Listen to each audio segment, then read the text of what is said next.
بسم الله الرحمن الرحيم. سلام الله عليكم ورحمة الله وبركاته.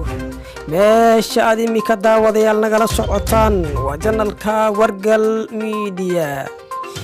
wararka iyo qodobada aan idin hayna waxaa ka mid ah daawadayaal dalka Soomaaliya oo uu ku sii fidayo cudurka coronavirus.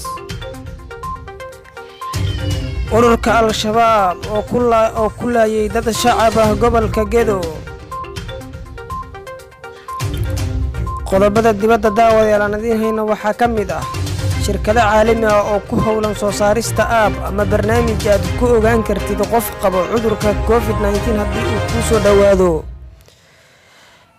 tirada dadka laga helay cudurka COVID-19 ee dalka Djibouti oo sii korodhay. daawadayaal intaas waa qodobadii iyo wararkeennii kuwii ugu doorka roonaa.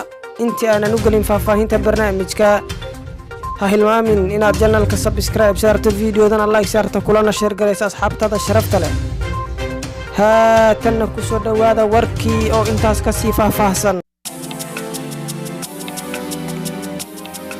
waxaa faahfaahin laga helayaa dad shacab ah oo ku dhaqnaa magaalada Garbaharey ee gobolka Gedo in dagaalamayaasha al-shabaab ay ku dileen inta u dhaxaysa Garbaharey iyo Luuq. dadkaas oo la sheegay in gaari qaad ay ku wadeen, gaarigaas oo ku wajahnaa magaalada Garbaharey ee xarunta gobolka Gedo. mana jirto wali wax jawaab ah ama hadal ah oo ka soo baxday maamulka Jubbaland.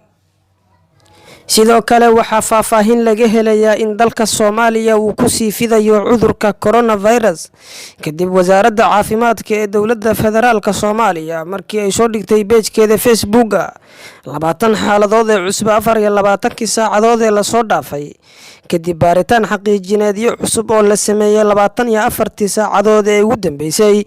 waxaa soo kordhay 20 xaaladood oo cusub, taas oo ka dhigaysa tirada guud ee xaaladaha la xiriira caabuqa COVID-19 in ay noqonayso 80 xaaladood. wasaaradda caafimaadka ee dalka Djibouti ayaa sheegtay in maanta la diiwaan geliyay 156 kiis oo cusub oo ah dad laga helay cudurka coronavirus. wasaaradda ayaa sheegtay in 156 kiis la helay kadib baaritaan lagu sameeyay 494 qof. 156 kiis ayaa ah tiradii ugu badnayd ee kiisas COVID-19 ah oo Djibouti ay diiwaan geliso 24 saac gudaheeda. tirada guud ee dadka xanuunka uu ku dhacay ee dalka Djibouti ayaa hadda gaartay 591 qof, iyada oo 73 qof oo ka mid ah ay ka caafimaadeen. ilaa hadda 2 qof oo ka mid ah dadkii cudurka uu ku dhacay ayaa geeriyooday. madaxweynaha Djibouti Ismaaciil Cumar Geelle ayaa 14 bishan ku dhawaaqay in 10 maalmood oo dheeraad ah lagu daray xilligii hore ee dadka loogu sheegay inay guryahooda joogaan si loo xakameeyo faafitaanka cudurka ee caabuqa coronavirus. daawadayaal waxaan joognaa gabagabadii iyo gunaanadka barnaamijkeena. waxaan ku sii xasuusinayaa in aadan hilmaamin inaad channelka subscribe saarto, videodana like aad saarto, asxaabtaadana kula share garayso.